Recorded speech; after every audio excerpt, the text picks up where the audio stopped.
Salut à toutes et à tous. Le plancton, ça vous dit quelque chose? Ces petits organismes vivants, invisibles à l'œil nu, jouent de très nombreux rôles indispensables pour le bon fonctionnement des océans et la santé de notre planète. Mais tout ça est encore mal connu. Alors pour mieux comprendre ce monde microscopique et son influence à grande échelle, les scientifiques s'appuient sur des modèles très élaborés. Mais comment parviennent-ils à représenter tous les rôles du plancton? Jusqu'où vont-ils dans le détail? Et comment gérer toute cette complexité? Pour en apprendre un peu plus, on part direction Marseille. On va y rencontrer Melika Baklouti, océanologue à l'Institut méditerranéen d'océanologie, et Samuel Sommeau, climatologue au Centre national de recherche météorologique de Météo France.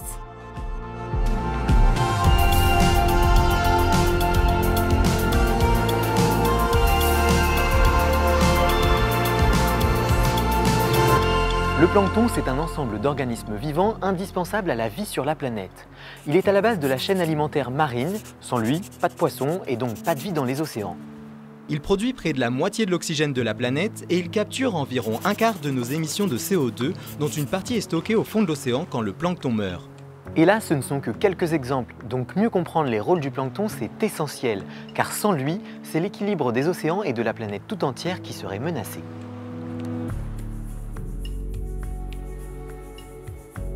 Alors Melika, quand on s'intéresse au plancton, quand on l'étudie avec des modèles, quels sont les grands enjeux?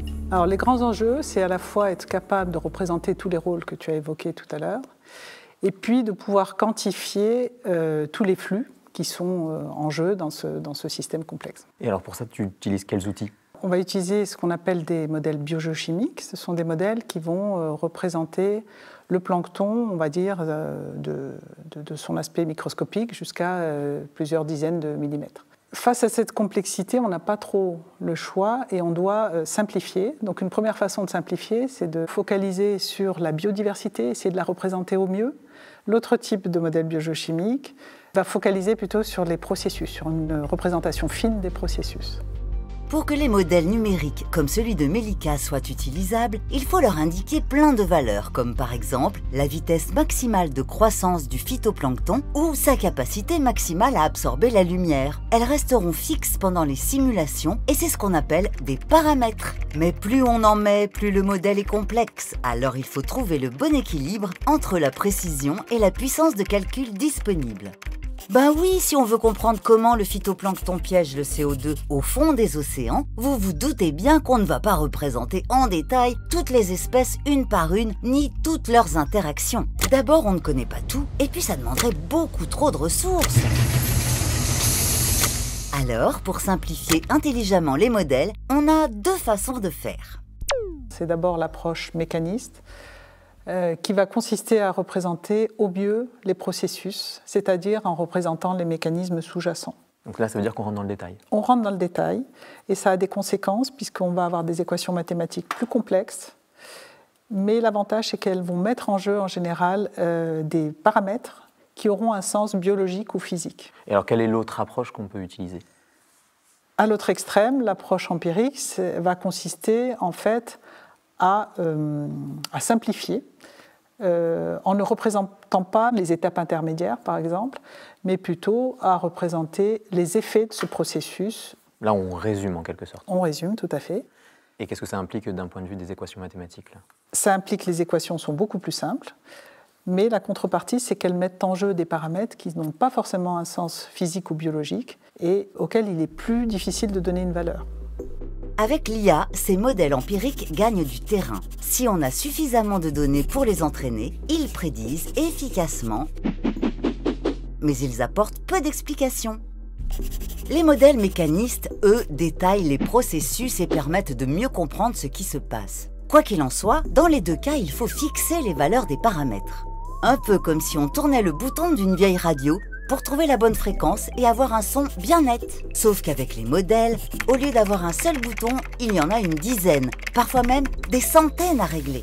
Alors, comment s'y prendre? Samuel va nous l'expliquer.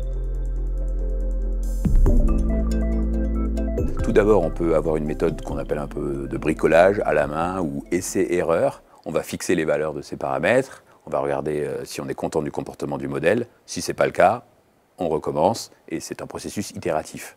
Ça marche, c'est pas très compliqué à mettre en œuvre. Par contre, quand on a un grand nombre de paramètres, ça devient très vite ingérable. Et puis, il y a une autre méthode qui est plus rigoureuse d'un point de vue scientifique, où cette fois-ci, on va utiliser des méthodes mathématiques pour réduire cet écart entre le monde du modèle et le monde des observations.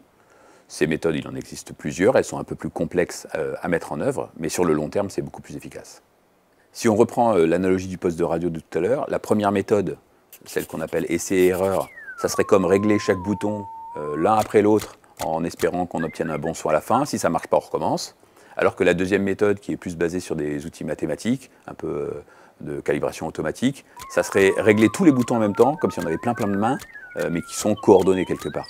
Et une fois qu'on a fait ce réglage, est-ce qu'on le garde comme ça indéfiniment? Le réglage qu'on a, les valeurs qu'on a obtenues pour les paramètres, c'est quelque chose qui est valable pour une question scientifique donnée.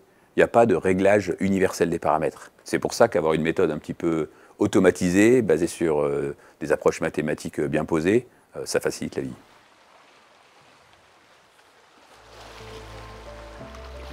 Ce travail de paramétrisation est bien plus qu'un simple ajustement mathématique. C'est une étape indispensable pour affiner les modèles numériques. Résultat, par exemple avec les modèles biogéochimiques, on est capable de mieux estimer la quantité de CO2 absorbée par les océans ou de mettre en évidence l'influence du changement climatique sur la diminution de taille du zooplancton. Voilà, c'est la fin de cet épisode, merci de l'avoir suivi, on se retrouve bientôt pour la suite de notre aventure.